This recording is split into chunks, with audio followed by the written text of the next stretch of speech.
Students in सोपी English channel. सोपी English चॅनलच्या आजच्या या व्हिडिओमध्ये तुमच्या मनामध्ये साधा भूतकाळ आणि पूर्ण वर्तमान काळ याबद्दल जी शंका आहे त्या शंकेचं निरसन करणार आहोत. कारण की दोघं काळांचा उपयोग आपण भूतकाळात घडलेल्या क्रिया सांगण्यासाठी करत असतो. तर दैनंदिन जीवनामध्ये असे बरेच प्रसंग निर्माण होतात की जिथे आपल्याला साधा भूतकाळ किंवा पूर्ण वर्तमान काळ वापरावा लागतो.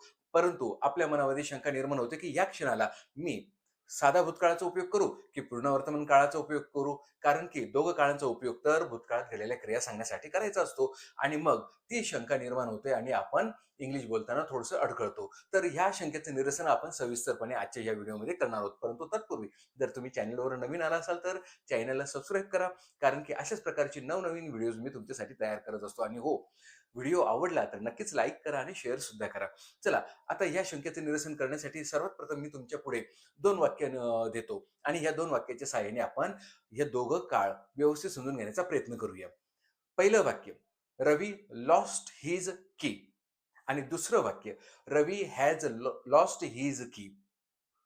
बघा, आता हे दोघं वाक्य व्याकरणिकदृष्ट्या अगदी बरोबर आहे.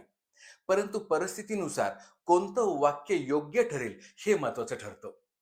कारण व्याकरणिकदृष्ट्या बरोबर, पण त्या परिस्थितीनुसार ते वाक्य बरोबर असेल किंवा नाही, हा प्रश्नचिन्हच आहे. कारण की योग्य वाक्य बोलणं गरजेचं ठरतं. तर आता याच्या पाठीमागचा संदर्भ समजून घेऊया. रवी लॉस्ट हिज की. रवीने त्याची चावी हरवली. रवी हॅज लॉस्ट हिज की. रवीने त्याची चावी हरवली आहे. आता बघा, या दोघं वाक्यावरून आपल्याला हेच कळतं आहे की रवीने चावी हरवली आहे म्हणजे भूतकाळात क्रिया घडली आहे. पण दोघांमधला काय फरक? दोघांमध्ये असा फरक आहे की रवी लॉस्ट हिज की याच्यावरून आपल्याला आत्ता त्याच्याकडे ती चावी आहे किंवा नाही हे कळत नाही. आपल्याला केवळ एवढंच कळतं की रवीने चावी हरवली. म्हणजे रवीने चावी हरवण्याची जी क्रिया केली आहे त्या क्रियेविषयी फक्त आपल्याला माहिती मिळते. फक्त क्रियेविषयी माहिती मिळते. त्याच्या परिणामाविषयी आपल्याला माहिती मिळत नाही. आलं लक्षात? म्हणजे we are focusing on the action only. म्हणजे केवळ रवीच्या चावी हरवण्याच्या क्रियेवर आपलं लक्ष केंद्रित होतं आहे. त्याच्या परिणामाविषयी कोणतंही लक्ष केंद्रित होत नाही. परंतु जेव्हा मी असं म्हणतो रवी हॅज लॉस्ट हिज की, रवीने त्याची चावी हरवली आहे, तर इथे क्रिया तर दिसते आहे, परंतु जास्त फोकस आपल्या त्याच्या परिणामावर होतो आहे. म्हणजे त्याचा परिणाम, चावी हरवण्याचा काय परिणाम आहे त्याच्यावर होतो आहे. म्हणजे जसं आपण असं म्हणू शकतो की रवी हॅज लॉस्ट हिज की याच्यावरून असा अर्थ होतोय की आत्ता ह्या क्षणाला रवीकडे चावी नाहीये. रवीकडे चावी नाहीये. म्हणजे we are focusing on the result of losing the key. तर ती चावी जी हरवली, त्या चावी हरवण्यामुळे आत्ता काय जी समस्या उद्भवली आहे, जो काही प्रश्न उपस्थित झाला आहे किंवा जो परिणाम उपस्थित झाला आहे, त्याच्याबद्दल आपण बोलत आहोत. समजा तुम्ही जर असं म्हणतात रवीला, "अरे open the door, open the door." "अरे दरवाजा उघड." आणि मी म्हणतो, how can he open the door? आता मी तुम्हाला असं म्हणतो, how can he open the door? अरे कस काय तो दरवाजा उघडेल? ही हॅज लॉस्ट हिज की. चावी हरवला आहे तो. म्हणजे त्याने चावी हरवली आहे. व्हॉट? काय चावी हरवली? Then how can we go into the house? अरे मग आपण घरात कसं जायचं? हो की नाही? आलं लक्षात तुमच्या? म्हणजे रवी लॉस्ट हिज की वरून केवळ एवढंच लक्षात येतं, की रवीने पास्टमध्ये त्याची चावी हरवली. म्हणजे केवळ आपल्या त्याच्या ॲक्शनवर चर्चा होऊ राहिली. बस एवढंच आपल्याला जेव्हा सांगायचं असेल, की रवीने त्याची चावी हरवली. हो की नाही? एवढंच जेव्हा आपल्याला सांगायचं असेल, तेव्हा आपण साधा भूतकाळाचा वापर करायचा. फक्त एवढंच. हरवली एवढं सांगायचं. त्याच्या पुढचं आपल्याला काही सांगायचं नाही. तेव्हा साधा भूतकाळाचा उपयोग करायचा. आणि आपल्याला जर त्याचा परिणाम सांगायचा असेल, तर मग पूर्ण वर्तमान काळाचा उपयोग करायचा हे तुमच्या लक्षात आलं असेल. म्हणजे simple past tense talks only about the past. म्हणजे साधा भूतकाळ हा केवळ पास्ट विषयी बोलतो, भूतकाळाविषयी बोलतो. But present perfect talks about from past to the present. कुठून कुठपर्यंत? पास्ट पासून तर प्रेझेंट पर्यंत बोलतो. म्हणजे there is always a connection with now. There is always a connection with now. म्हणजे जी काही ऍक्शन घडलेली असते तिचं सरळ कनेक्शन, तिचा सरळ संबंध आत्ताशी असतो. आलं लक्षात? या अर्थाने. आता आपण साधा भूतकाळाचा आणखीन कुठे उपयोग करायचा? की जेव्हा जेव्हा क्रिया अति भूतकाळात घडून गेलेली असेल, फार पूर्वी घडून गेलेली असेल आणि तिचा वर्तमानाशी काही संबंध वगैरे दाखवायचा नसेल. जसं the Chinese invented the print. The Chinese invented the printing. The Chinese invented the printing म्हणजे मुद्रण कलेचा शोध चायनीज लोकांनी लावला. आता ही घटना अगदी भूतकाळात घडली. म्हणजे we are only focusing on the action of the Chinese people. म्हणजे चायनीज लोकांच्या केवळ क्रियेविषयी बोलत आहोत. भूतकाळात त्यांनी ही क्रिया केली. त्याचा आता वर्तमानाशी काही संबंध असण्याचा आपल्याला काही त्याच्याशी घेणं देणं नाही. लक्षात आलं? He broke the window pane. त्याने खिडकीची काच फोडली. म्हणजे केवळ आपण त्याच्या भूतकाळात घडलेल्या क्रियेविषयी सांगितलं. ही लॉक्ड द डोअर. त्याने दरवाजा लॉक केला. त्याने दरवाजा लॉक केला. केवळ त्याच्या लॉक करण्याविषयी आपल्याला सांगायचंय. असं आपल्याला जर सांगायचं असेल तर आपण काय करत असतो? साधा भूतकाळाचा. पण तुम्ही जेव्हा असं म्हणेल he has lock sorry he has locked the door. त्याने दरवाजा बंद केला आहे. त्याने दरवाजा बंद केला आहे म्हणजे आता आपल्याला मध्ये जाता येणार नाही. आता मध्ये जाता येणार नाही.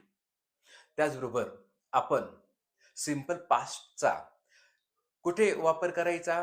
जिथे भूतकाळात काळ संपून गेला आहे. म्हणजे कोणतीही अशी क्रिया एका विशिष्ट काळाशी निगडीत होती. कोणतीही अशी क्रिया की जी विशिष्ट काळाशी निगडीत होती आणि तो काळ, तो पिरियड, तो संपूर्ण कालावधी संपून गेला आहे. ते जर सांगायचं असेल तर साधा भूतकाळाचा वापर करायचा. म्हणजेच काय? I posted the letter 10 minutes ago. I posted the letter 10 minutes ago. तर 10 मिनिटापूर्वी मी पत्र पोस्ट केलं.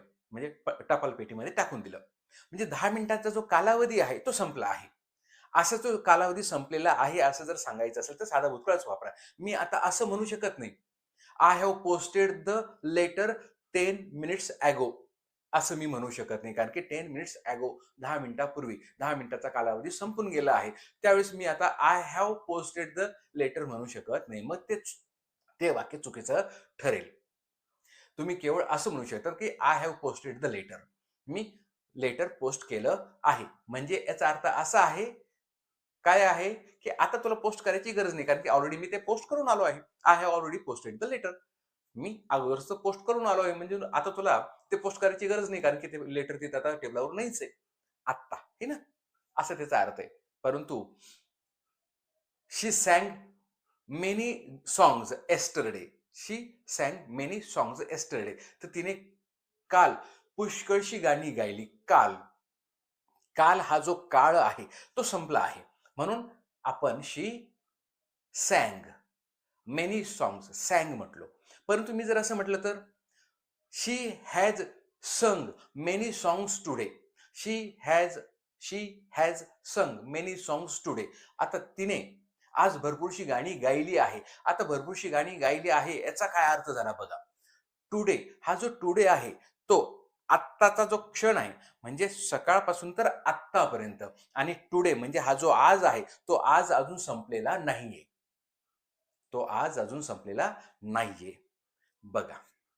आता हे थोडंसं कन्फ्युजन झालं असेल तर चला आपण एकच शब्द पुन्हा घेऊ आणि एकच वाक्य पुन्हा घेऊ. परंतु त्याच्यातला फरक समजून घेऊया.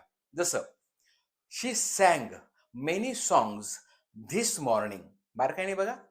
शी sang many songs this morning. आता दुसरं वाक्य याच्याशी निगडित. She has sung many songs this morning. आहे ना कन्फ्युजन? आता मला सांगा, आता काय फरक जाणवला? आता याच्यावरून तुम्हाला जास्त स्पष्ट होईल. She sang many songs this morning. She has sung many songs this morning. तिने आज सकाळी पुष्कळ गाणी गायली. She sang many songs this morning. आज सकाळी तिने पुष्कळ गाणी गायली. याच्यावरून असा अर्थ होतो, की धिस मॉर्निंग हा जो काळ आहे तो संपला आहे. तो संपला आहे. जेव्हा तुम्हाला आजची सकाळ संपली आहे असं सांगायचं असेल, तर तुम्ही म्हणू शकतात. म्हणजे I posted the letter this morning. I posted the letter this morning. म्हणजे आज सकाळी मी पत्र पाठवलं. म्हणजे ही सकाळ संपली आहे. सकाळ संपली आहे. आणि मी जर असं म्हटलं, शी has sung many songs this morning, तर तिने आज सकाळी खूप गाणी गायली आहे. आज सकाळी म्हणजे काय, हा जो सकाळ आहे तो अजून संपलेला नाही. सकाळचा हा जो कालावधी आहे सुरू झालाय, पण सकाळ अजून संपलेली नाहीये. She sang many songs this morning म्हणजे आता आफ्टरनून असेल, आणि she she has sung many songs this morning म्हणजे अजून आफ्टरनून आलेलं नाही, अजूनही मॉर्निंगच आहे. असा हा तो फरक आहे. त्याचप्रमाणे मी जर असं म्हटलं तर शेक्सपियर रोट मेनी नॉवेल्स. शेक्सपियरने पुष्कळशी पुष्कळशा कादंबऱ्या लिहिल्या. आता बघा, शेक्सपियर रोट मेनी नॉवेल्स म्हणजे शेक्सपियर हे महान काय होते? लेखक, ड्रामेटिस्ट हे तुम्हाला माहीत आहे, वेगळं सांगायची गरज नाही. परंतु ते आता हयातीत नाही. म्हणजे फार भूतकाळातल्या गोष्टीबद्दल आपण चर्चा करत आहोत. फार पूर्वीच्या गोष्टीबद्दल. परंतु मी जर असं म्हटलं तर my sister has written many novels. My sister has written many novels. माझ्या बहिणीने पुष्कळशी कादंबऱ्या लिहिल्या आहेत. याचा काय अर्थ होतो? She is a writer. ती लेखिका आहे and she has written many novels आणि still she can write another many novels. आणि अद्यापही ती आणखीन काही नॉवेल्स लिहू शकते. शेक्सपियर लिहू शकतात का आता? नाही. परंतु ती लिहू शकते.